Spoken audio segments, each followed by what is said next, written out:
ndizera ko umeze neza udahwema gukurikira Top Up TV umunsi ku wundi. Uyu ni Isimbi Noeline, akabazwi cyane kuri Twitter ndetse na Instagram, ndetse akabazwa n'ikintu cy'uko akina amashusho y'urukozasoni, akaba yaraneruye akavuga ko ari proud yabyo kandi binamutunze, akanavuga ko n'undi wese wumva abishaka kandi yabishobora yamwereka inzira acamo kugira ngo abijyemo.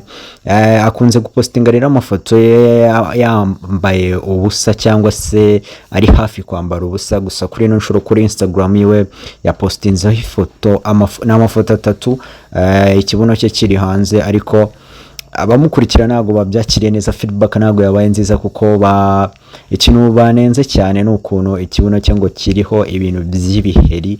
Akenshi usanga abantu bapostinga amafoto babanje kueditinga bakagira smooth, amatashe n'ibintu byose biri ku ruhu rwabo bagasa n'ababicleaninga, ariko we yabipostinze uko bimeze, aho abantu sibwo bwa mbere n'ubusanzwe iyo babibonye basanzwe bamubwira ko ikibuno cye ngo gisa nabi cyane. Kuri ino nshuro rero nanone abantu bakaba bamwatatse cyane kuri Instagram, gusa we akabereka ko ntacyo bimubwiye kandi akababwira ati mwebwe se mwazanye ibyanyu mukabishyira hano tukareba uko bimeze. Ubwo rero we yareruye yaravuze ati uko cyaba kimeze kose, of course reka kuba bintunze kandi ari ibintu nkora nishimye. Kora subscribe rero kugira ngo ujye ukomeza ubane natwe umunsi ku wundi.